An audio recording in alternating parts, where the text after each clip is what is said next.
Assalamu alaikum wa rahmatullahi wa barakatuh. Good evening to everyone, wherever you're watching from. Welcome to Bideshi Vibes, episode 10. Today is the 8th of November, 2020, almost the end of the year, very soon. Lots of historical things happening, especially this week. It's just absolutely, what can I say? Just, the world of media, entertainment, everyone, the whole world it has been watching, and it seems like they're going to watch for a little while longer. Assalamu alaikum, Kabir bhai. Kabir bhai, I can't hear you. Walaikum assalam. Good evening. How are you? Alhamdulillah. How are you doing? I am good. I'm good. It's actually bonfire weekend in the United Kingdom. I can hear fireworks in the background. And we definitely have a very, very special episode tonight, full of fireworks, actually, in terms of the topic and everything we are discussing. A very, very well welcome to all our audience at Bideshi Vibes in the United Kingdom and throughout the world. But also today, Brother Yahya, a very special and well welcome to all the audience and viewers of LB24 and its many, many other platforms today. So a very warm welcome to them and a very good evening. Thank you very much. So everyone who's watching through London Bangla 24, that's LB24, wherever you're watching from, it's an honor and a pleasure. And, let's make it a special night, a night to remember. We've got some special things coming up, special guests, some serious discussion in the world of politics as well.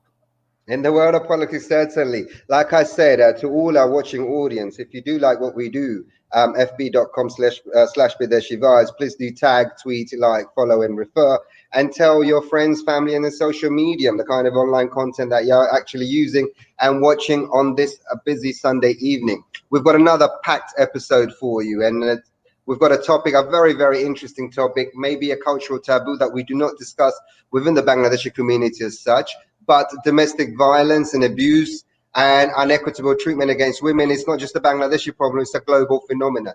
And basically, we will be discussing that with 2 or 3 very, very esteemed guests regarding this particular topic, who will be giving their viewpoint to us as well regarding what they think is currently the situation, not just in the United Kingdom, but also in Bangladesh as well, and globally. And hopefully we will have a great discussion regarding that. We are also hoping to introduce another new and fresh face to our audience today, another member of Bideshi Vibes, but unfortunately we are having some technical problems, so we do apologize, and hopefully we can introduce Meghna Minara Uddin to all our audience somewhere in the shows, somewhere down the line.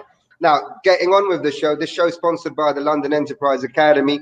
Thank you very much for this, obviously based in Whitechapel Tower Hamlets. We've got quizzes, not just for the audience, and a prize to win, but also we have our quizzes with the guests just to find out how Bangladeshi they really are. So that will be towards the end of the actual program. However, there's only one story to start off with, and it's been a fantastic week. The 59th presidential elections in the United States of America has produced its 46th different president.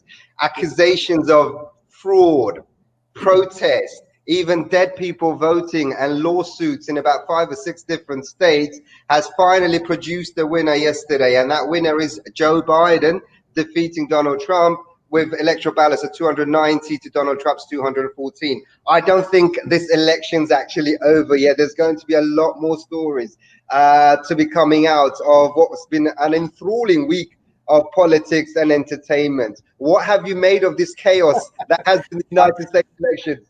I think some lawyers are going to be very rich over the next few weeks, if not few months.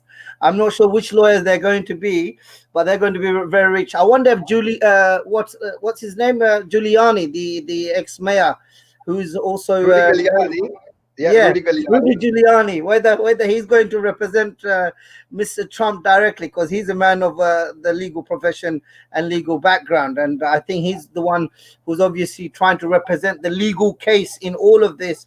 So I don't think the results are fully in, Brother Kabir. No, they are not. In fact, obviously, Joe Biden has managed to achieve the benchmark of 270 to be the elect elected president of the United States. However, he's got to wait up until January the 20th before he actually takes office. Anything can happen with Donald Trump, as you know, between now and then. But you know what was so interesting? The attendance for this elections, for the American elections for year 2020, was over 145 million. Yeah, That's the both candidates, I think, got the highest number of turnout to have votes. It's historical itself.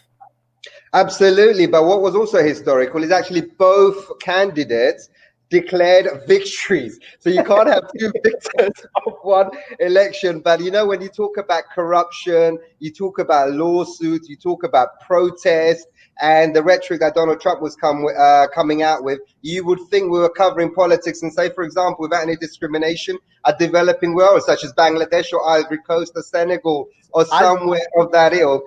I saw a picture with Trump in Longi recently, suggesting that he may be better off in Bangladesh with all of this.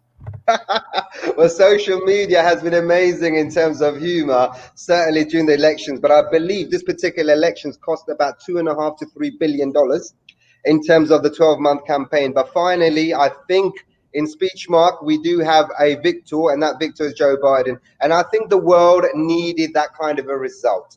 The world needs America to be leaders. It needs to heal the problems that it has created because of the rhetoric that Donald Trump was coming out with over the last 4 years, encouraging racial and identity politics throughout the world, and basically really influencing other countries to appoint and elect that caliber of leadership in different countries. I think Emmanuel Macron, an individual that we could have spoke about, but we don't have time, is a perfect example that is using Trump politics to gain favor for the upcoming elections in France. We know the situation with Modi in India. We know That's the right. situation. We know the other situations in other different countries as well. I think Joe Biden, I think everything he said leading up to the elections, I think he seems like a fair man. And he's basically being supported by also the first female vice president in the shape of Kamala Devi Harris, which is also very interesting. Kamala Devi Harris. I'm glad you mentioned the word Devi in there. Yeah, absolutely. I mean, the thing is, she did a wonderful speech yesterday before Joe Biden came on. Before Joe Biden came in, and obviously spoke to the audience about it was a car rally, not a attendance footfall, because it's very, very serious about coronavirus and its implications. So that's one of the mandates actually that got him in, is how to tackle coronavirus. And Kamala Harris, I mean, congratulations to her on behalf of Bideshi Vibes. It was a great speech, but I was a bit disappointed actually, because although she's the first female in the United States as a vice president, she described herself as a black woman. Now, we know she comes from a mixed heritage background. Her father is black and her mother, as you can see, is Indian. I think it would have been nice. She had the perfect pedestal and platform to elevate and really increase the profile of women of South Asian descent, in particular from Bangladesh, India, Sri Lanka, Pakistan, etc., because her heritage is actually very Indian. As you can see, her mother raised her from the age of 6, and she still wears a sari, as well as a grandmother as well. It's a small error in her part from myself, but hopefully we wish her well and Joe Biden well in terms of healing politics in America and hopefully influencing the globe with a new form of politics. I certainly hope so, and I think, yeah, I think we're looking forward to be honest, for me, I'm looking forward to better policies for, first and foremost, the American people themselves, all American people. I'm not talking about a particular category of the American people. I think every American should be able to benefit now through the leadership of Mr. Biden, as well as Kamala Devi Harris and the whole team. Only thing, it's very interesting you're saying that. I met two Americans today. Funnily Yep. enough, one was Republican and one was Democrat. So one was quite happy. One was quite happy that Biden had won. The other one was saying that basically all of this has been a big fraud. There's been a massive fraud, and it's not. She's saying it's not over. That you can't. There's nothing to, just because he's got more than 2070 from the electoral college point of view. It's not final yet. So she's very adamant that some kind of a big scandal happened. She was mentioning to the point where permanent markers were being used in terms of the actual votes on the day, and so on and so forth. So she thinks that there's still time left for Mr. Trump to get his way. Yeah, absolutely. We haven't heard the last of the elections in America leading up to January 20th. Anything could happen. We at Bideshi Vibes will keep you on top of all the developments from America leading up to the inauguration of hopefully Joe Biden and Kamala Devi Harris into the White House. Now, we have to move on with the show. Before we move on, actually, I believe, well, we have a new, Yes, we have a she's member here. of She's the here. Bideshi team, and we She's would like. here. So we've introduced Kamala Devi Harris onto the world stage. Okay. We'd like to introduce another very important person onto the Bideshi Vibe world stage, and it's none other, and it's an honor and a pleasure to bring in a new member of this team. And the only way is onwards and upwards. I'd like to bring in Meghna. Minara Uddin. Wow. Hello, assalamu alaikum, and good evening. Good evening to both of you. After some much difficult technicalities I'm on. I hope you're all well. I just had Kamala Harris. You've introduced Kamala Harris. Yeah, Well, you look like Kamala Harris a bit as well, yeah? We've actually included the word Devi. Kamala Devi Devi. Harris. Okay. Yes. Good. Well, welcome to Devi, brilliant. It's a pleasure to have you here, and hopefully you can be a contributor on this particular show and then moving forward as well. Like I said, welcome to Bideshi Vibes. Now, we have Thank to you move very on. much. We have to move on with the show, and today's topic that we are going to be discussing is a very, very important one. We're in the middle of another lockdown, and according to the largest domestic abuse charity in the United Kingdom, Refuge, there has been a 700% increase, 700% increase in help calls to their helpline on a daily basis since the coronavirus epidemic started. Now, in the UK, I think we have adequate support. In fact, if you look at the media this week, there has been a number of high-profile incidents. For example, the footballer Ryan Giggs has been accused of domestic abuse. The Hollywood actor Johnny Depp, for example, has been accused of domestic abuse. So in the UK, we have adequate support and obviously coverage for it. But in Bangladesh, it's not quite the same. And that's exactly what we're going to be discussing today with our two guests, very strong Bangladeshi women, very much in the Kamala Devi Harris mode. And they are, first and foremost, Saleha Islam, currently chairwoman of Global Development Foundation, community development consultant, and also ex-CEO of Al Manar Mosque. And joining her will be Dilara Khan, founder and president of the British Bangladeshi Chamber of Commerce for Women. And also with us is Rahima Ahmed, postgraduate student at the University of Birmingham and a supply teacher as well in a school in Birmingham. Good evening, assalamu alaikum, and welcome to Bideshi Vibes. Assalamu alaikum, everyone. If you can hear us, welcome to Assalamu Bideshi alaikum and good evening. Good evening. Walaikum salam. Can you hear me? Yes, we can hear you loud and clear. Yes, Salam, I loud can and hear you clear. clearly. Good evening, everybody. Good Okay, evening on to you screen too. Good evening. we have Saleha Islam and Dilara Khan. Unfortunately, maybe Sister Rahima, we just lost her temporarily. We will bring her back. Now we need to get on. We need to move forward with the show. We just discussed the increase in domestic abuse and violence in terms of reporting to the UK charity Refuge. We're going to talk about UK very shortly, but I want to focus. One of the reasons why we're trying to do this, one of the reasons why we came out with this particular program was to highlight the unequitable treatment that is being, for example, being received by Bangladeshi women in Bangladesh. In fact, we covered a horrific rape case only about 3-4 weeks ago, a gangland rape case of a young girl, which happened to be the 975th reported rape crime in Bangladesh, which is near enough 4 per day for the first 9 months of the year. But these are the reported ones by the media, not the unreported ones. Because of the massive protest in Bangladesh, the government actually changed and made an amendment to their bill, the Women's and Children's Repression Act, for the year 2000. They actually built in, and one of the bill and the amendments that they made, that previously the crime of rape had a life imprisonment sentence, but they changed it to death penalty, which is capital punishment. Yeah. First and foremost, I would like to ask our panelists the question: is the death penalty the solution to cure this problem in Bangladesh, where naturally there seems to be a culture of rape and also abuse and unequitable treatment of women? Anyone can go first. Okay, Dilara, Yeah, please. okay. Yeah. Yeah. I think it's not like brother you have said. I don't think it's natural in any society. So rape is a it's a criminal offense. It's inhumane, and it's undignified. It's the worst of any atrocities you can think of.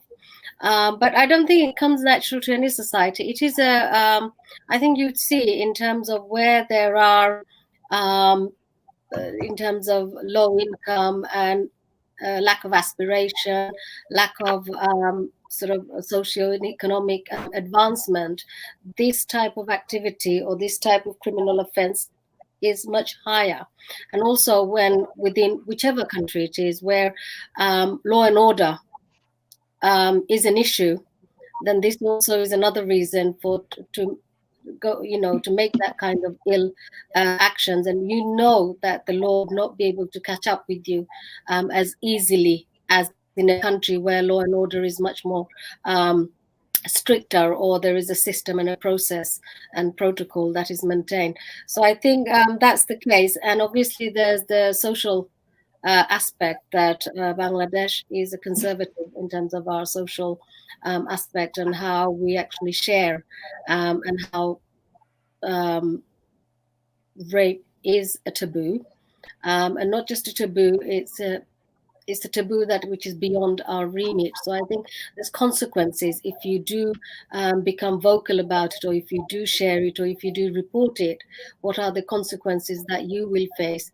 First as a woman, first as an individual, second as a woman, but also your associated, your relations, your community, your family members, how that would also affect them as well. If you're a mother, if you have a child, before reporting that kind of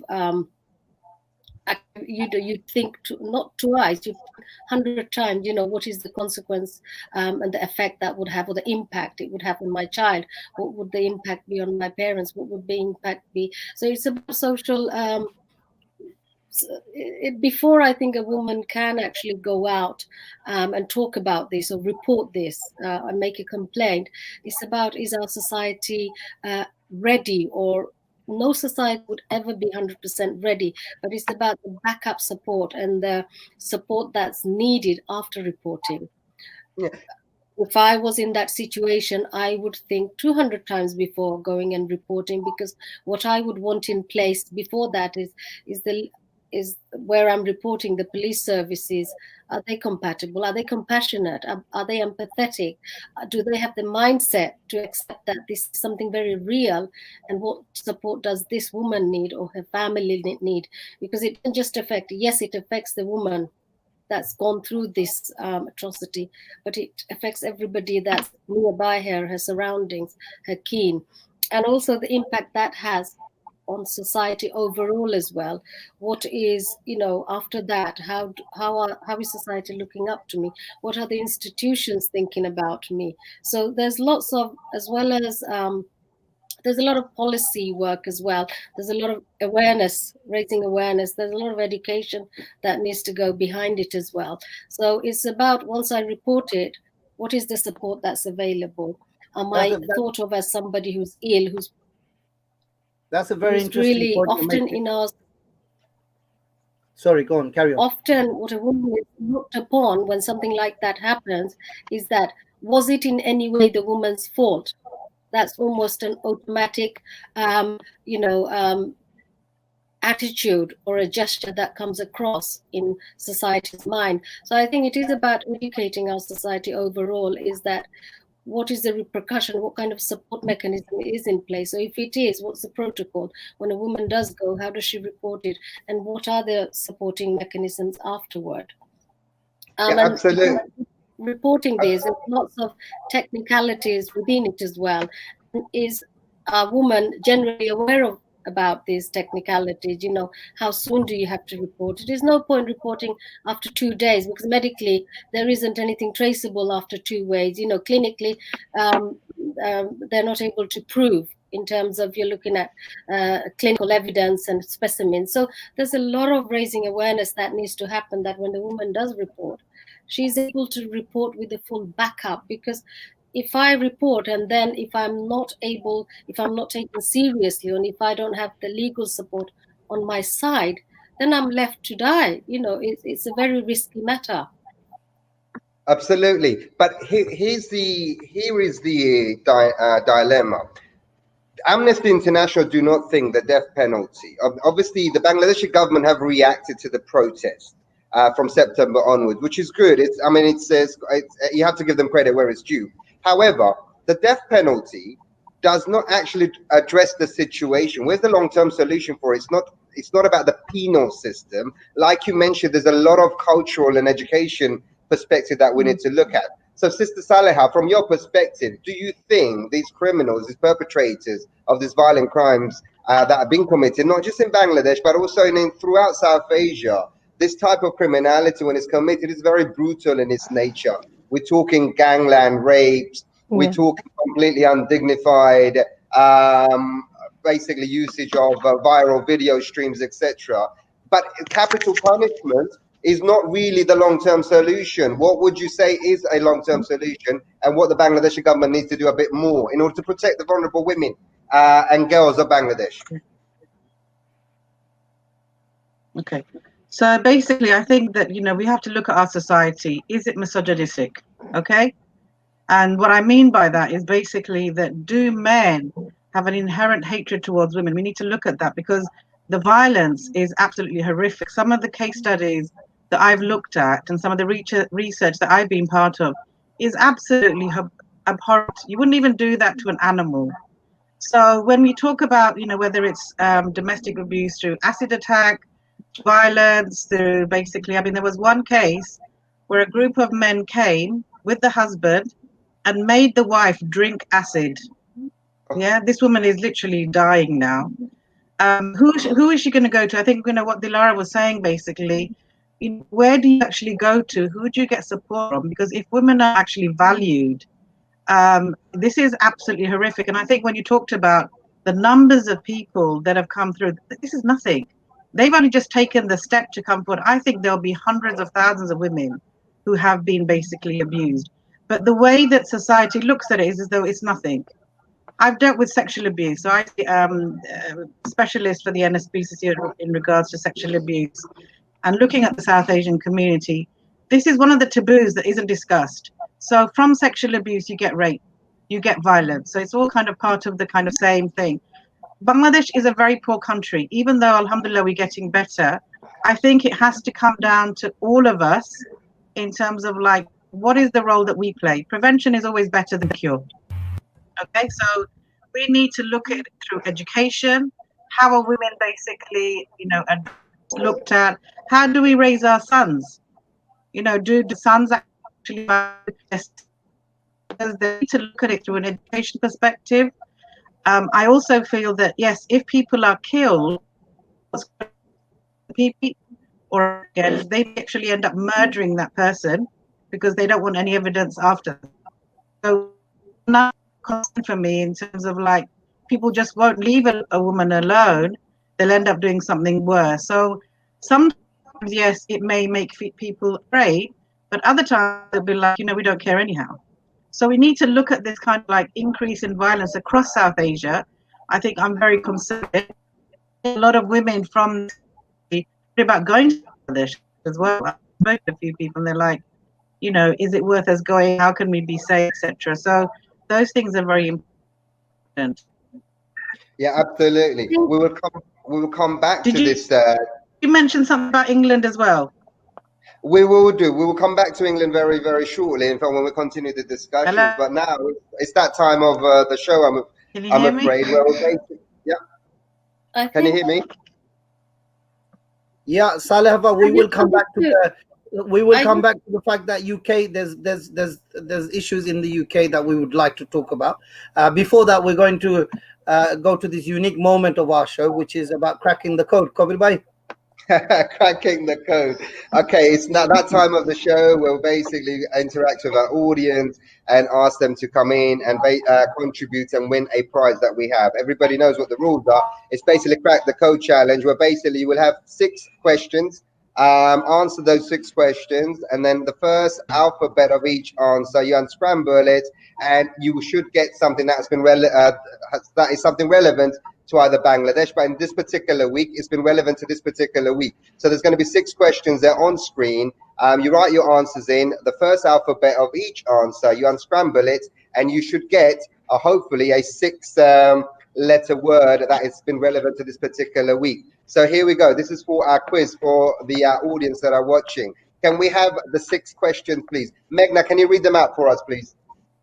Okay, so question 1, what word can be used to describe a type of mustard or a city in France? So I'll repeat that. Question 1, what word can be used to describe a type of mustard or a city in France? Question 2. Next one. Question 2, name the world's tallest mountain. Oh, we should know this one. Okay, what's question 3? Question 3, name the largest artery in the human body. I have Question no 4. idea. Question 4. Question 4, name the second planet from the sun. Okay. Question 5. What name is given to the medical term for hair loss? Okay, I know this one. Question 6. I don't know, Kabir. I don't know. And lastly, name the Italian city in which pizza was first created. Oh, wow. Okay, question 6. Name the Italian city in which pizza was first created. That's actually a bit of a controversial question, brother Yahya, and I'll tell you why. Everybody thinks pizza is an Italian creation. It's not. Pizza was introduced, according to the history books, by the Ottomans. When they tried to, when they tried to go into Italy, I think you've been watching too much Ertugrul. That's probably why. Well, It I sounds love like it. Ertugrul. I'm not going to deny that. Ottomans actually introduced pizza to Italy. Now, the rules are pretty simple. Take the first letter of each answer, then unscramble it. The set of 6 letters to reveal the name of the state in the USA. And it's been quite in the news actually over the last 5 or 6 days. The prize this week is a book by Ahmed Rahman MB, who was our guest here 2 or 3 shows ago. It's a lovely book. He's a big football fanatic, and it's basically a book about football poetry. So good luck with that one. We will announce the winner and all the answers at the end of the program. Now, continuing with our discussion on domestic abuse, we've been joined by Sister Rahima. Sister Rahima, good evening to you. Assalamu alaikum. Good evening. Yeah, we were talking about we were talking about the death penalty being introduced by the Bangladeshi government earlier. However, what we can also say, according to statistics that we have seen, 235 women have reportedly been murdered by their husband or family in the first 9 months of this particular year. Like 70% of women that were surveyed have experienced some type of domestic abuse in physical form or mental form, but only 3% have reported it. Before you joined us, Sister Saleha and Sister Dilara were mentioning about the taboo within Bangladeshi culture in general. How do we change this from grassroots level? And one of the points that Sister Saleha made, Sister Dilara, was the education starts from home. What do we need to do, not just in Bangladesh, but also we've got a similar problem in the United Kingdom as well? What needs to be done at grassroots level to tackle, encourage women to report these kind of crimes, but also discourage people from doing these kind of crimes? Thank you very much for asking, and I'm sorry I'm a little bit late because the internet connection, as you said, in West Midlands is not very good. So anyway, now back to the question. I believe it is not just in Bangladesh, it's even in England. The question, the domestic violence is happening. Now, the reason the women are finding it difficult is not just the home or the environment we live in.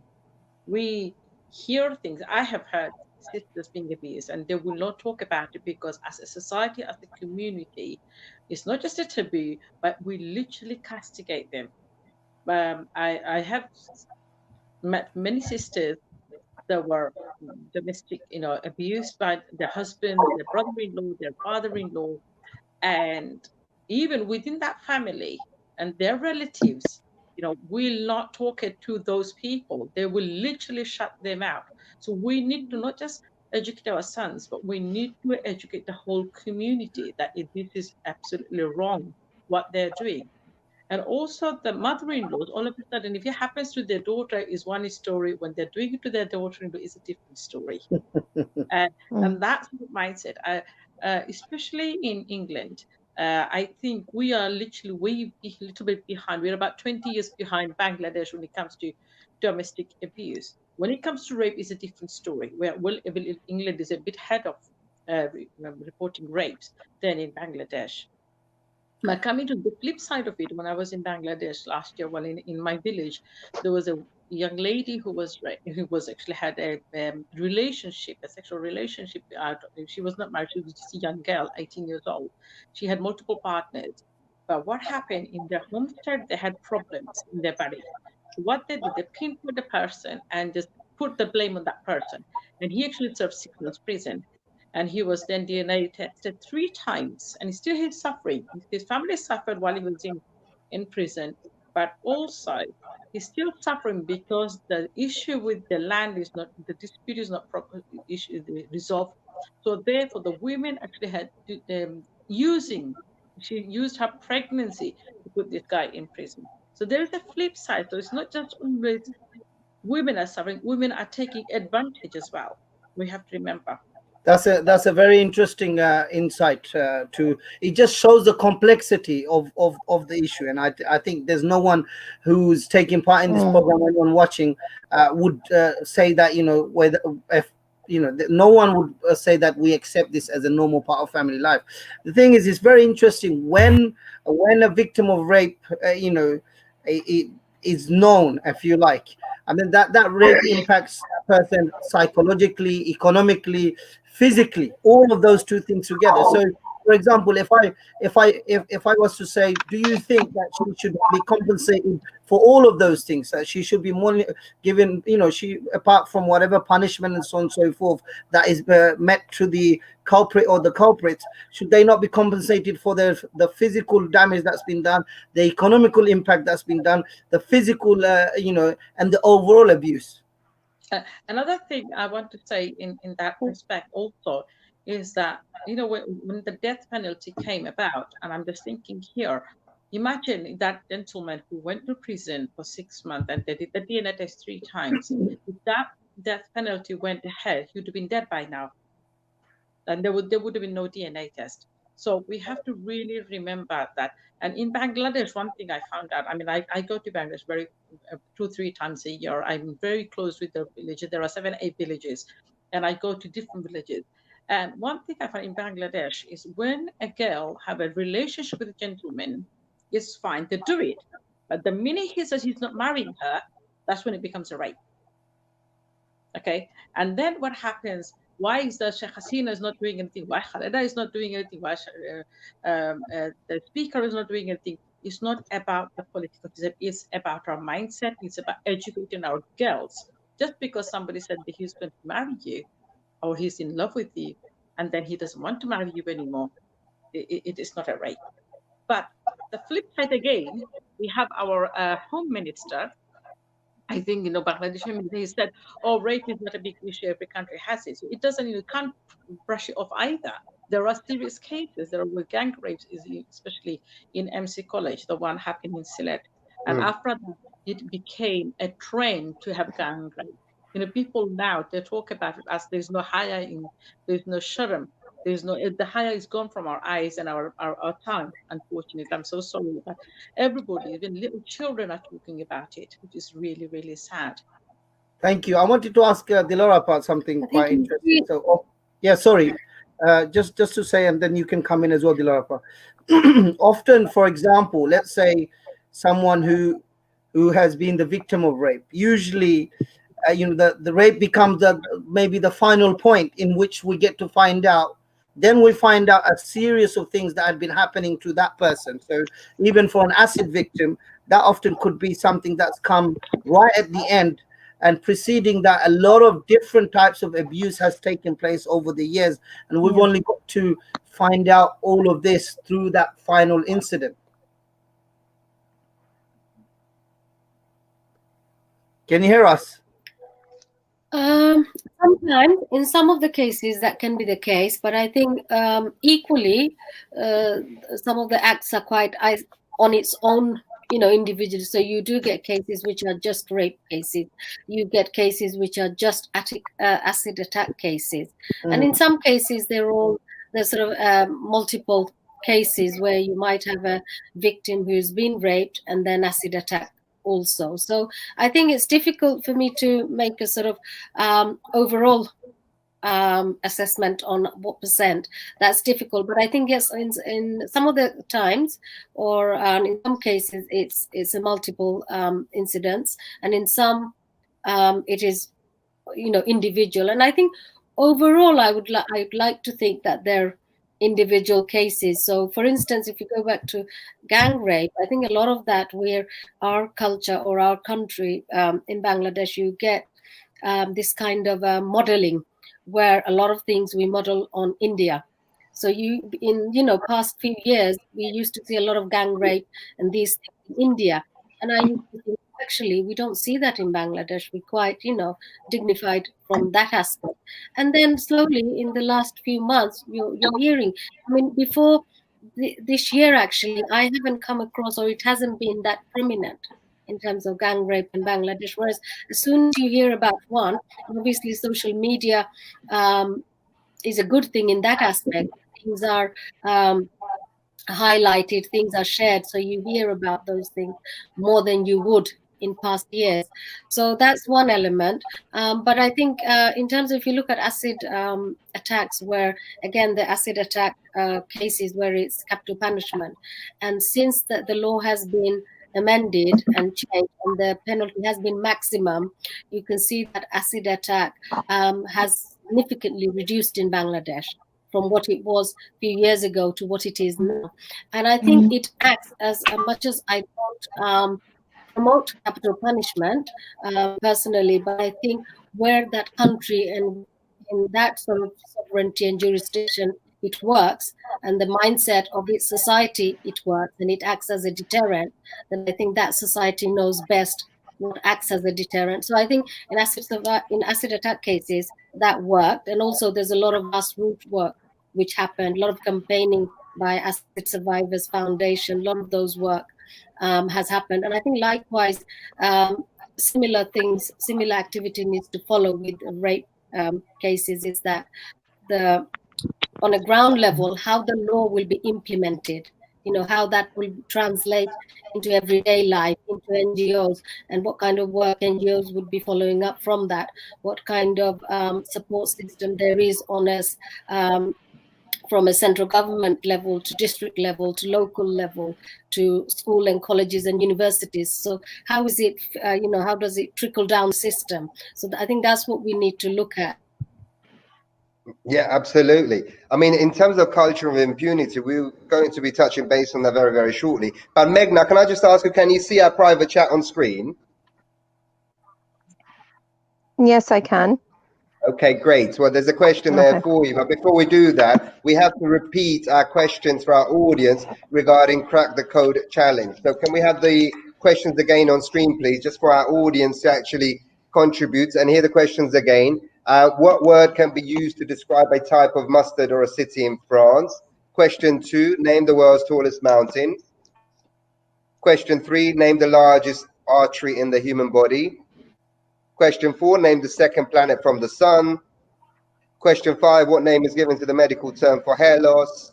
Yeah, hereby knows that. Question 6, name the Italian city in which pizza was first created. Now, we do not encourage the use of Google, but even if you did, we would not know about it. So very, very good luck with all these questions. We'll announce the winner at the end of it. Meghna, you wanted to ask a question about dowry and Imran Khan eliminating in Pakistan.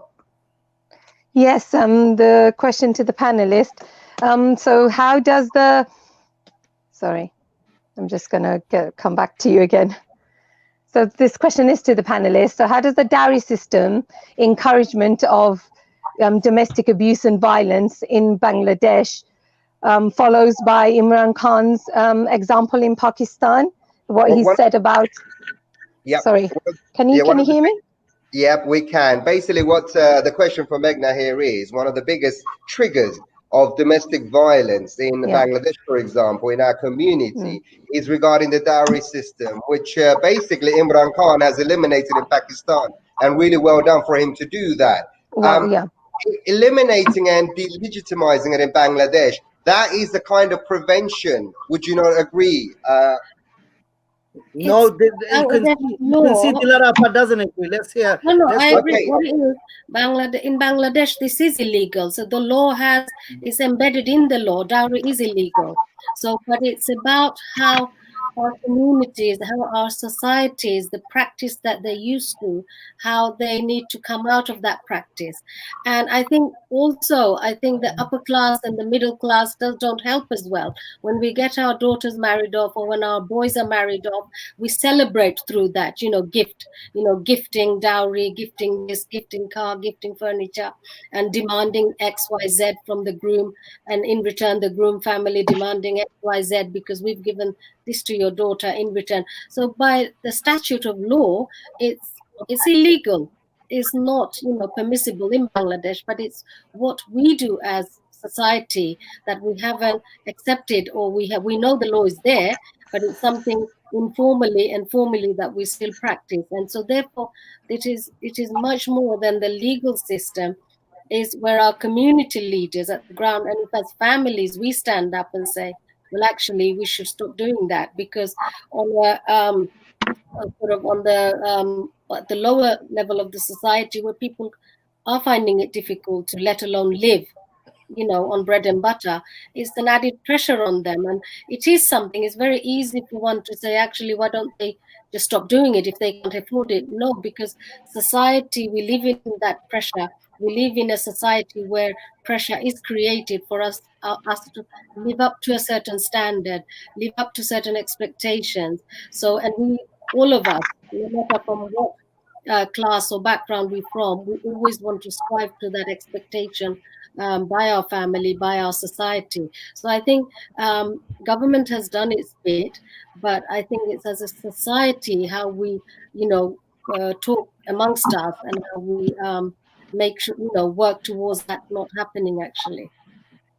Uh, where Yes, does coming, everybody coming. Yes, else yes. stand in this situation? uh, Pardon?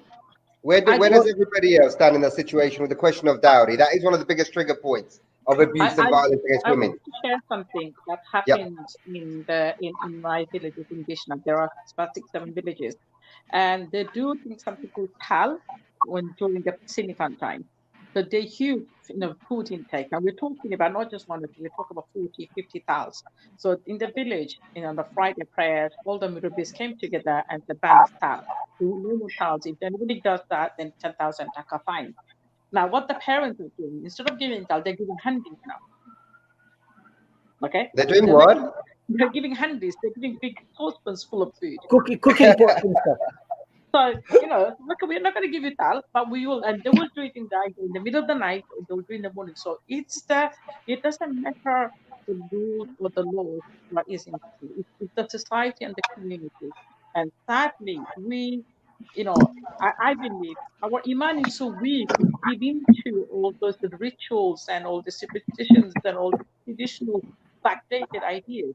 Because if there are families I know in the village, they can't make ends meet, they can't even feed themselves. But when their daughter is married, they're in the 20,000, 30, 40, 50,000 in debt from the land, from the loan shark. It puts them in a very, very awkward situation. One way, the mother of the son is saying, I wouldn't want anything. And then the other way, they're pinching the daughter-in-law. Oh, sometimes, where is it? Where is this? Where is that? Even in this country, even in England, I have seen women from a very, very rich family are literally pinching their daughter-in-law, saying things that is really hurtful. I know there was one girl that she was married. She has a brother who is autistic, very badly autistic. The mother really is struggling, but the mother-in-law constantly for the whole Ramadan, belittle the daughter-in-law for iftari. And not just for one person, not for the family, but for 120 people. This family, the father works in the restaurant as a chef. He gets a basic salary of a chef, but he's got a huge expense. But the mother-in-law, literally, she's an educated woman. She's got three daughters who are graduate. The son is graduate, but still she did that. And at the end, on the night, on the 27th, and she kicked the daughter-in-law out of the house because that was the last day. That was her last day. Wow, So wow, this did wow. happen in England. I That think was I think Bangladesh. I think the idea. I mean, we started off with about capital punishment and including death sentence. I think like everyone is saying one of the things that they're saying doesn't matter how much legal emphasis you have. There's still lower down. There's a lot of work when it comes to education. We're talking about education of men as a whole in the society, as well as everyone. On a basic level. I just want to bring in Saleha in terms of in the UK and domestic violence. Now, I'm assuming UK is much more enlightened, much more educated. They have access to a lot more than people in Bangladesh in general.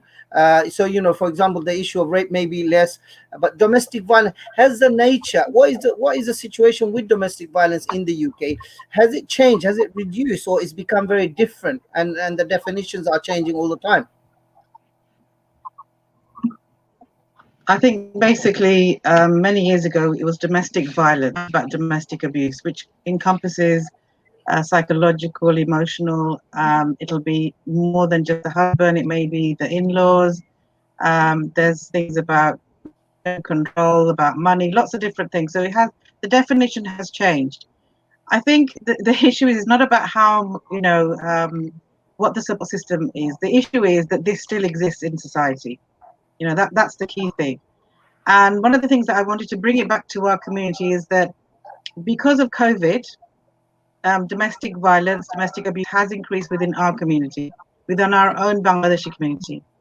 Now, I work with families who are going through these difficulties, okay? And I'm being referred from the Sharia Council to work with not only just kind of like newlyweds, but people who've got 4 or 5 children, where there's violence happening, there's abuse happening. And that's very difficult. And what we need to do is basically, again, I can't stress it enough in terms of prevention. How do we prevent this? Number one, we have a very, Islam talks about how to be good to each other. We need to kind of deal with the whole issue around how do you deal with difficulties. People need to have premarital counseling. There are lots of issues that need to be dealt with. Again, this whole thing around misogyny, sexism, how our families raised, how our sons raised, daughters raised. We need to do a lot of that. And if you are suffering, I implore you, go and get some help. Don't sit there. The worst thing is that, when I'm working with people, I have one couple, they've been married for 20 years, have children, and they're about to divorce because they came so late when everything actually there's nothing to keep them together now. And there's been a lot of violence as well. So the thing is that you must seek help. It's not embarrassing to do that. We have to, and that's something that we must realize. And during COVID, it's got worse. Basically, was because you're naturally not with each other all the time. The man's out, the woman's home, or she's working as well. So, it's getting difficult, and you do need help. It's interesting you said that. I think Was that clear?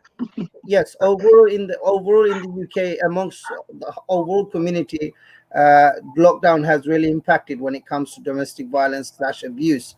Now, if you talk about within the British Bangladeshi community, uh, as we move into the second plus third generation, do you think that we have developed better ways of actually speaking about it and actually taking a proactive action towards it, or is there much more that we need to do as a community?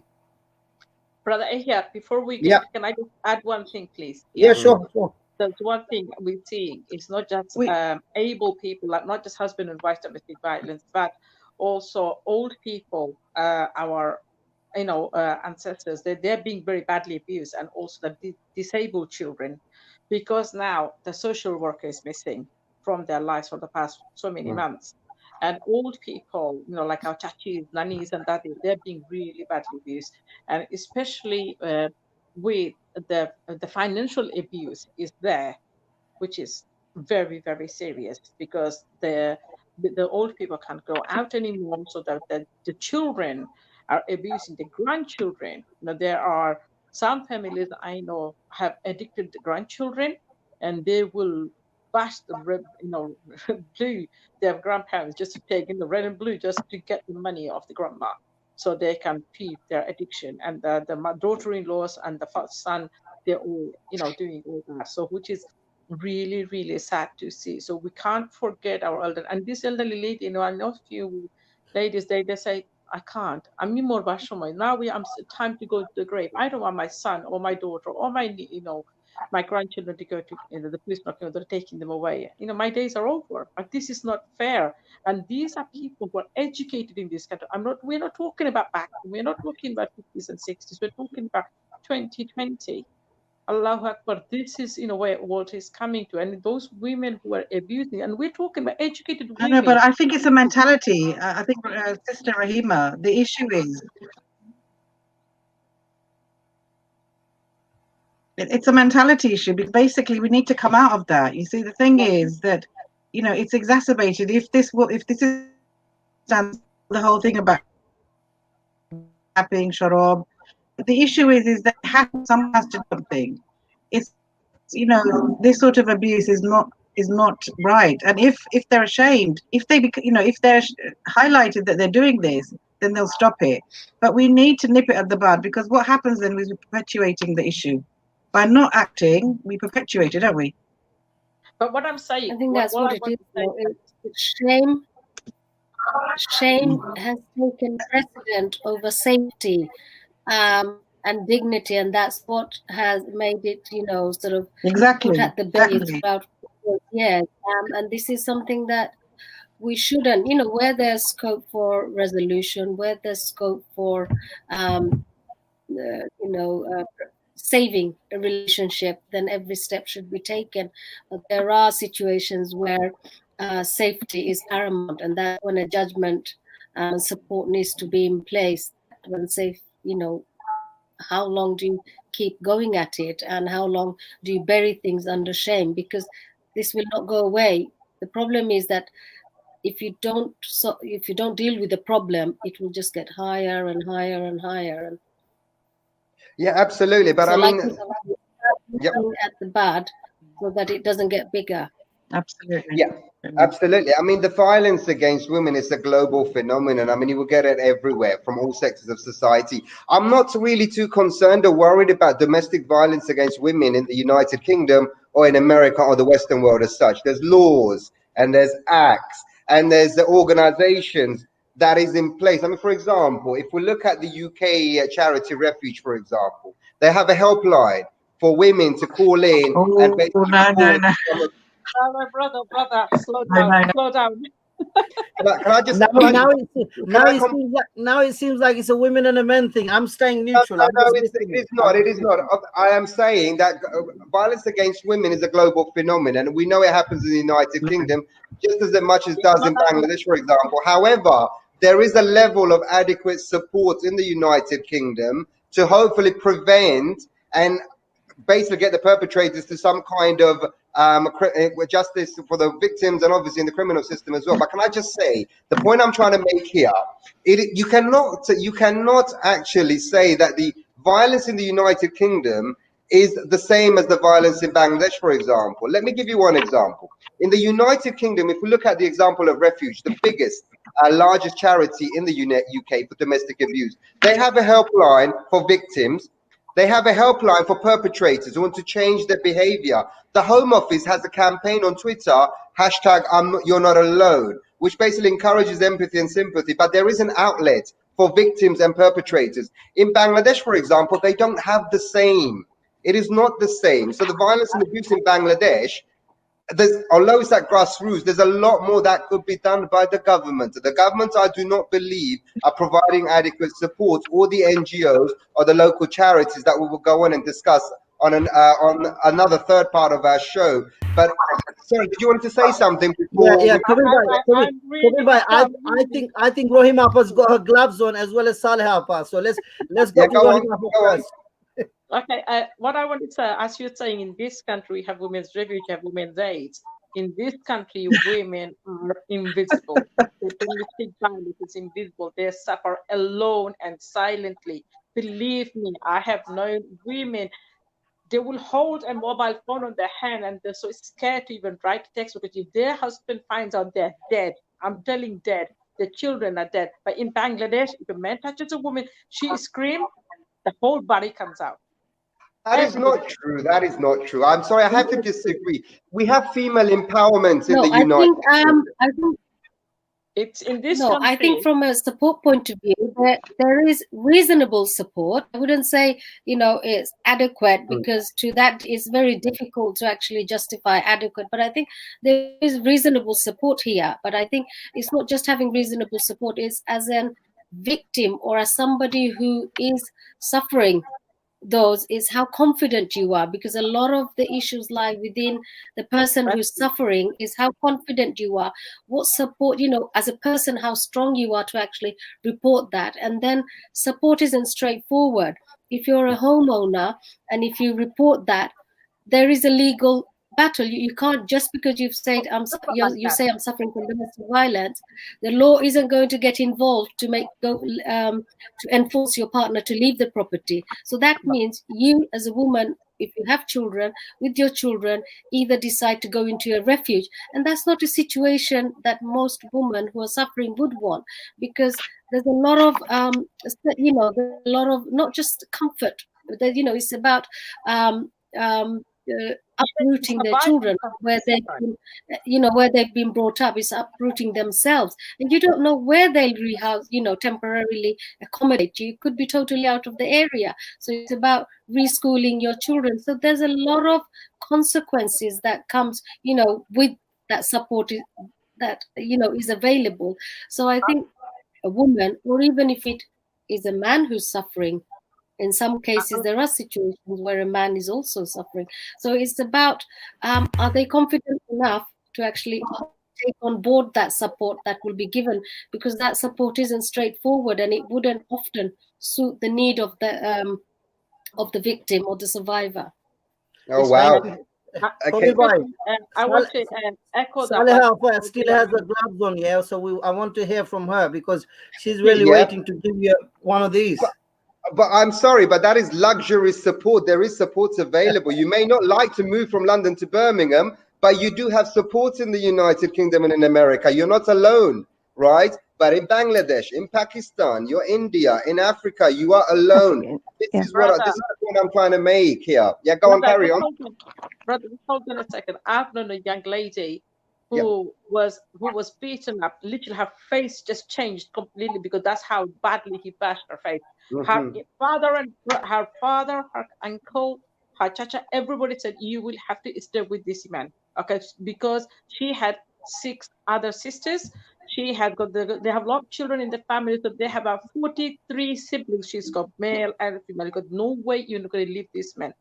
She had to call she couldn't call the police. She couldn't do anything. Her neighbors called the police, and now it's been 9 years. Okay, nobody knows where she is. She's married to an Englishman. She left her deen. She left her culture. Nobody knows where she is. She's got 3 children with this white man, and she don't want to know her family. But you don't know, brother. You don't know. You haven't crossed that river. You haven't seen. No. Listen, I totally. Calling that, making that phone call. Do you know how many women that because they just told their mom? Do you know how many women lost their babies because they told their mom that mom? No, I do understand, sisters. I do totally understand your point. Do you know how many women had miscarried their child because the husband picked her on the wrong place at the wrong time, because she told her mother? Women suffer in silence in this country. Of course they do. Of course they do. Domestic abuse. I mean, one of my colleagues actually at work, whenever I spoke to her about racism and Islamophobia, this Irish girl, she said to me, you can complain as much as you want, but women have always been the most persecuted in history. And I do agree with that. I mean, it's a global phenomenon. It does. Every religion has that problem. Every nationality has that problem. Every culture has that problem. But I do believe in the Western world, however, there's a level of education, a level of support, okay, that is provided, and there is a solution to it. For example, if my wife called the police on me, I know for a fact that the police will come. They will attend, they will question me, they will interrogate me. I have that fear factor. In Bangladesh, in India, that will happen. it's level of acceptability. First, as an individual, as a woman, do I accept that I'm going to make a report on that, and also my surrounding. So I think here what's happened is society a lot of generally accepts it now, that this is something acceptable. If you do report it, you're within your rights to do so. And the difference in Bangladesh is you'd have the most in Bangladesh, law against women is much more stricter. If someone was to call the police would come and take the man straight away. It's that strict. But it's about acceptability. My extended family is not going to accept it. My community is not going to accept it, because the belief or the ideology is that tolerate it. Tolerance is the ideology, and that's the difference. And that is I will exactly. say something of air Yeah. with you later on. So, if you're saying if you let's say if you abuse your wife, she won't call the police because she is so and so's wife. Her reputation, her family's Okay. reputation, her parents' reputation. This is so much on a woman's shoulder. This is too I'm in much. trouble, am I? Am I in Listen, trouble? it's the silent killer. I'm not abuse or rape, things like that. In the United Kingdom, a woman suffer behind the door, and not just the door; it's the I bedroom think door. I am I not think denying that. Why? I Because her children would hear. In Bangladesh, you touch a woman, she screams, the whole village comes That out. is not true. That is not true according to the research. However, we're going to come on to this debate. It's a fabulous debate, by the way, and we have to be balanced when we do these kind of shows. I And think now it's a debate on all on its own, with regards to female empowerment. I think Kabir has touched on, and everyone's values, opinions, and is valued. But with regards to actually women, female empowerment, it does differ from country to country, and how we actually implement it, and how we implement it with our children, with boys, with girls, with men, with women. It does vary from country to country. We would like it to be more, more out there in Bangladesh, where female empowerment is more promoted in even whether it's in our villages or whether it's in the towns or city or wherever it may be. Maybe it is more female empowerment is high on the agenda in the city more than it is in the villages, in the village areas. But with regards to, there are a lot of work. I'm sure there is a lot of work being done, and with a lot of amazing organizations who do go out there in the remote villages to do the work. And I'm sure the sisters have touched on that. Sorry, I dropped I dropped connection, so I didn't I missed some of the questions and the answers. But with regards to female empowerment, yes, it does differ, and people do suffer in silence. Where be it in this United Kingdom, and should it be that? Should it be the case? Why should this be the case? Because female empowerment is it's for years and years. We talk about, there's some very famous women who have promoted female empowerment for hundreds of years, from the suffragettes to current very strong women in certain positions, and people in our own communities, us as females in our own communities. So female empowerment does differ. It should be more, we shouldn't be talking about female empowerment and hiding behind and suffering in silence behind closed doors. This shouldn't be the case, I think, and it's not acceptable. So I would add to that. Thank you. I would like to say that this discussion can be very, very long, definitely. Yeah. And I don't think there is one ideal conclusion. The realities are very different in different parts of the world. The overall issue is that, there is a long way to go, and our voices have to add value to that journey. It's I would say the end of the beginning, maybe somewhere here, but it's a long journey to go, and the color and the shape and the size varies in different parts of the world. There are lots of different factors: economic factors, social factors, educational issues, government issues, the developing world and the non-developed world. All of those, there's a lot of things left to bring to the fore, and I'm glad that we're having this discussion, and I hope we will be able to continue a bit more of this discussion. We might not be able to complete the whole discussion tonight, but for those who are watching Bideshi Vibes live, online, welcome once again. If you just joined, you will be able to watch the show later on. Don't forget to like, share, and comment, and of course you can take part in the quiz. Now, what we normally do with our guests, we give you the opportunity really to discover. When you say you're Bangladeshi or you're rooted in Bangladesh, we try to bring that out from you. So we're going to start first and foremost with the Dilara Appa, okay, because I know Rahima Appa had her gloves on with Kabir Bhai, so we're just going to take that off, inshallah. Okay. But Dilara Appa has been like the referee. She's been watching, very nice, calm, and composed. So we're going to go to you and shake it up a little bit, inshallah. This is called on the spot challenge. We're going to bring some pictures onto the screen, and we want you to test your knowledge of how Bangladeshi you really feel you are and how confident of it. So there'll be some items, and we want to see if you can name them. Are you ready, Dilara Appa? Yes, go ahead. Oh, she sounds very confident. She doesn't increase in volume or decrease, so that means she is very confident, mashallah. Okay, let's have the round one. Deshinam, it's called this part of the show. It's on the spot. Deshinam. Let's have the producer. Let's have the first image. What is the name of this item?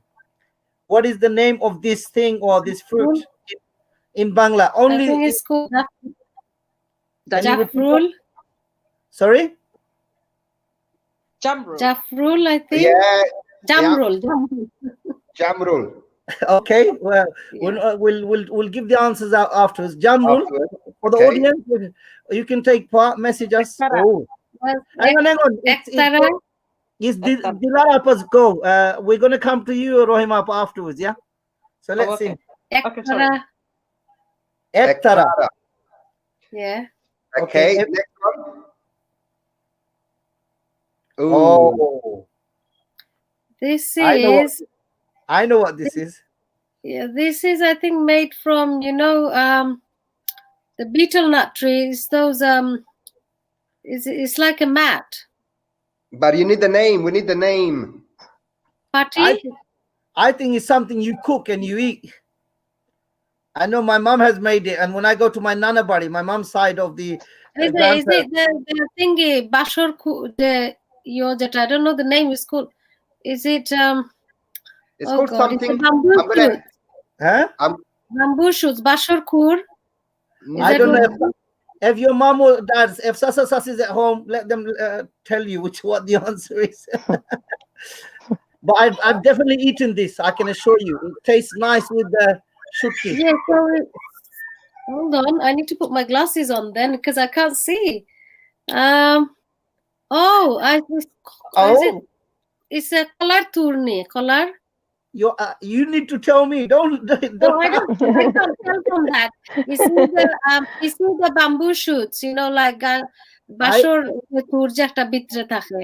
Well, I actually, she's very close. She's very close. She mentioned one of the names, but not the whole of it. Let's move on to the next one. We'll give her this one actually. Yeah? All right. Okay. Oh, nice. Oh, I know that. Yeah, you do. Do you? It's tal bisi.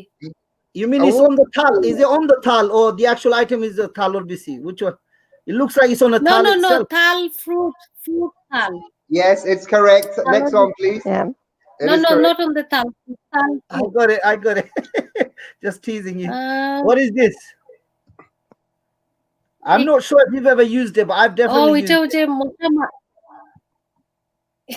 এটার যে মশা মারণ যে I don't know what Yeah, it's what is it called. called? I don't know the name. Okay, মশা মারণ, I think. all right, this was the last one. Let's see. Afne kotokhan marta parsen with the correct answers. Kabir bhai, do you want to give the answers, please? Well, I must say, actually, she's probably been the best in the whole episode. Wow. Said apart Kabir from bhai, the so that's good. apart from the last one, which was actually the easiest one. So the answers are Jamrul is correct. She mentioned it correct. Ektara is correct. The one that she was most confused about, she got half of it. It's called Kolar Tour. Kolar Tour. Yeah, but I did say Kolar Tour once. No, you said Tour. There's no cheating here. I'm sorry. According to No, Kabir bhai, I did say Kolar Tour. Probably that was missed. Okay. no. According to brother The picture isn't Kabir, very visible. Dilara Appa, according to brother Kabir, you have to say Kolar Tour. And the other one was Tal, which she correctly identified instantly. But then she completely, she would have had 100%. The answer for the last one, Jal. You know, Okay, Fulan because was a that, Zal. what I say is your picture isn't very good actually, because you know from Oh, when you're seeing it from so the US saying, is election is that, disputed.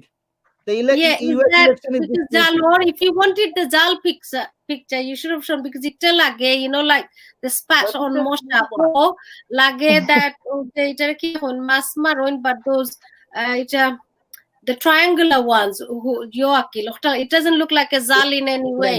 Well, the thing is, we can get another lady's perspective, because I think Rohimapa must have thought it was the Zal. Yes or no, Rohimapa? Yes, he was Zal. Okay. Okay, well, That's another way of looking at it. You see, so we can't give all the solutions, because women also look at things very differently too. You know. okay, can I to file one of our audience members, Tufail Ahmed, he agrees with your sister Dilara that you did say it. So we will give you 5 out of 5, and obviously we will give you 5 out of 5, and your criticism of our production chief, that will be relayed back to him as well regarding the pictures. Now he's it's a time. good guy. He's a good guy, production chief. He's The very Zal loyal. isn't a very good Zal at all, trust me. From this side of the laptop is Now that's actually that's Zal Dilarapa. That's environmentally sustainable Zal. It allows all the fish to go through, you see, rather than be caught. We've eaten all the babies. Okay. Let's move on to our second one with Sister Rahima now. Okay. Yeah. Rahima, this is your chance. This round is called Bideshi Kham. So you will see English things or European names and things. You need to translate it into Bengali. Okay. Whether it's Shuddha or Sylhet, it doesn't matter. It's up to you, but it needs to be put into Bengali. Okay. Okay. There goes my birthplace. I'll disown Birmingham from now on. Oh, really? That means we should be. Oh, there you go. Oh, oh dear. Can you say that in Bengali, please? Oh, The title of this film.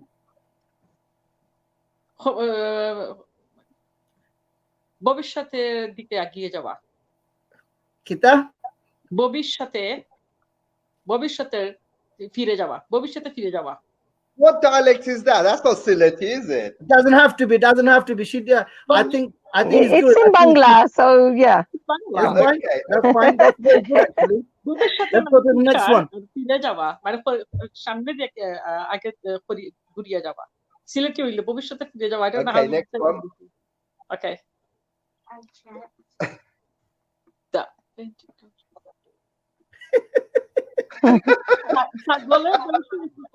You've never seen a goat faint, have you? No. You've been busy drinking your coffee too much, you see. Bear sagolor coffee. Sorry? Bear sagolor coffee.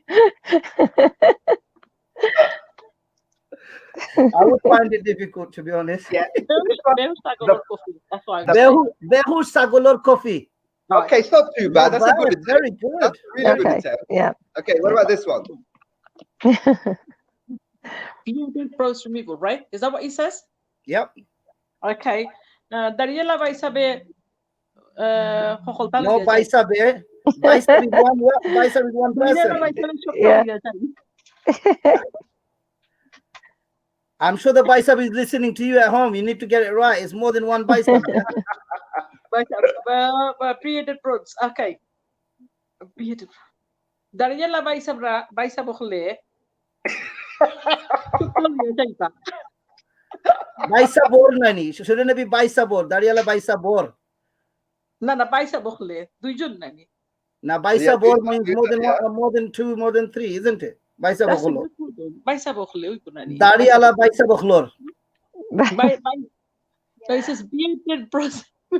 So bearded brothers will remove things. So that's what I'm trying to say. So Dariala Baisabokle shopta Ruya Jaiba. The last bit was very long, actually. Go on. Bilay Fakki. That's not bad. That was very good. It was like very prompt. Wow. Okay, there you go. This is the one.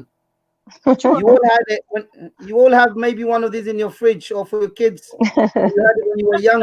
This one is the release, isn't it? The laughing cow would be Ashraguru. Have you ever seen one laughing? Then Oh. You had to do this to me, Dilara. This is hard. Your one was very hard, I must say. Well, I think we must say that was a very good attempt by our two Yeah. guests. Actually, they've been the best of the series, I would say. Saleha, Very. I think, got away with it. She's not, sadly, she's not, we're not being able to connect up with Saleha. Otherwise, Oh, yeah. we would have given her the first go, actually. But Yeah. you sisters have done very well. They have done Yeah, very well. I just want to make a definitely. comment. Very well. Yeah, I just want to make a comment on one of the questions. Did you see the pictures of the two bearded brothers? I mean, if you saw those pictures, you won't call them to your house for removal, would you? That was hugely suspicious, actually. Those pictures are very, very dodgy. You've done very, very well. We've got a bonus round, actually, and we're going to... Sorry? If you paint my husband like him, you probably look like that. I tell you what. Here's a challenge for Rahima, Pa. Since you're saying that if you were to paint Baisab or Dulabai, I think we'll go for Dulabai. That makes much more sense. You would probably look like that. Can we ask you for Bideshi Wives, do an exclusive drawing? We'll give you the end of this month and then bring it back to us. I cannot draw, I cannot sing, and I cannot act. So sorry. Okay. That was very diplomatic, actually. That was very diplomatic. Well, I think she's done very well. We're going to have to give a 5 out of 5. We've got one more now, which is the bonus round, but this one's going to be different. Yahya is going to be our teammate and our colleague Megna. That's going to be doing this bonus round. Can you explain You the have rules to put me on the spot today. You should be gentle with me today. We are being gentle. This is just the end of the beginning. Go for it. Okay. Can you explain the rules to her? Yeah. So the rule basically is, you can see that's Kamala Devi Harris. I would like to use the word Devi clearly in there. Can this be you're both going to have a go. We're going to give Rahima the first go. Can you put all of that into Bengali, please? You just need to translate that. So have a clear read of what it is, what she has said. It's for Megna, actually, Yahya. It's for Megna. She needs to translate it. Yes. I beg your pardon. That's even more exciting. Megna, it's straightforward then. Yeah. Can you read that and then put it into Bengali, please? Oh, gosh. Oh, and if we have enough time, we might give it to the guy. Yeah, why not? So, okay. Well, I mean with them. Okay. So is she going to read Sileti or Right. Shudda Okay. Sileti? Okay. Well, yeah. Okay, I'll do my best. Okay. I think I'm going to mix it. Okay. Yeah, I'll do my best. Okay. Zohon আমি প্রথম মহিলা এই অফিসও আমি প্রথম মহিলা এই অফিসও আমি কোনো সময়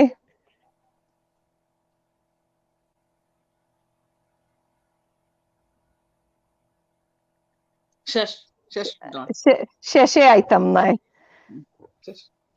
Okay. I'm so happy that you're I'm just trying to think what's the best way. It's going to sound funny if I just say it like that. আর যখন সব okay আর যখন সব মেয়েদের যখন সব ছোট মেয়েদের মেয়ে হলে দেখবা আইজ রাইট যত ছোট মেয়ে হলে যারা দেখরা এই দেখতে পারবা এই দেশের কিতা না কিতা করা যায়. Okay, something like that. Yeah, it's not too bad. Obviously, you need to improve on that. Okay, we can't give you any points on this one.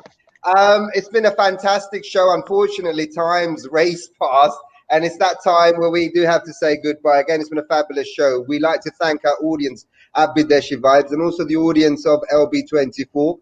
for watching us. Obviously, if you like what we do, please tag, tweet, like, share, fb/.com Bideshi Vibes to all your friends and family and to social media network. To all our guests, Sister Saleha previously, Sister Rahima, who I think is going to continue and is going to give me some lecture on women suffering in silence straight after the program. Sister Dilara, thank you so much. Just before you go, actually, you're the founder and president of the British Bangladeshi Chamber of Commerce for Women. Before you go, just tell us a bit more slightly about the organization and how you help women to be entrepreneurs. Yeah, so it's a business chamber. It's a network for women who are businesswomen or who are aspiring to be entrepreneurs. So we don't have any restriction on that they have to have a business. So it's also for aspiring future entrepreneurs. So it's a network where we support. We have a membership. We have a huge membership of women or girls from age 16 onwards.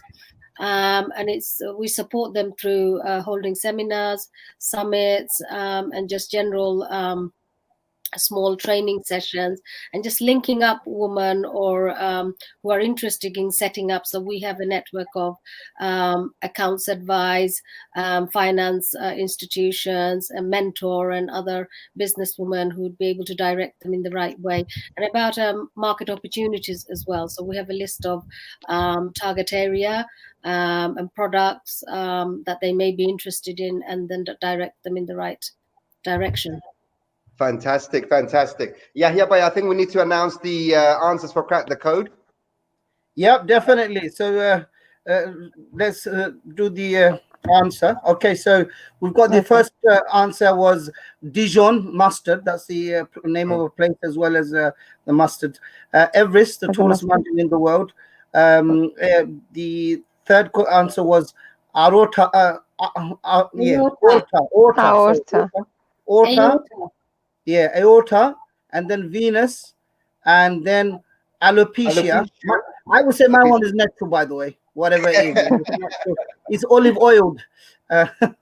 And then Naples was the last of the answer. So all of those together make up the word Nevada. So it makes up the word Nevada. So a big thank you to everyone who managed to participate. Unfortunately, we didn't get any right answers this week. So the prize is going to roll over to the next show, inshallah, episode 11. So make sure you join in on time and take the challenge on cracking the code. Big thank you once again to all of our audience who are watching all over the world. If you just joined us, you can catch up with the show afterwards. Don't forget to like, comment, and share. A big thank you to our sponsors as well, the London Enterprise Academy. And it's an honor to have our, if you like, new member of the team, Meghna. I just want to pass it to Meghna before we conclude. I just want to say thank you. It's been really good to join the show. I know I played a small part, managed to get it. I just want to thank all the guests as well. You know, Sister Saleha unfortunately couldn't join us towards the end, but thank you. And it was nice seeing the rest of the sisters, Sister Rahima and Dilara, because I know her personally as well. So yeah, and thank you Yahya and Kabir as well. Yeah. Please, as the guys have said, you know, like, share, and feedback. Your feedback and anything you want to say about the show or anything you would like to mention, please do so. So yeah, I'm sure we'll have a fruitful journey. Assalamu alaikum and have a good evening. Assalamu alaikum and good evening. Thank you. And stay safe, everyone. Donald might still be president. You never know. Bye-bye. Assalamu alaikum. Assalamu alaikum.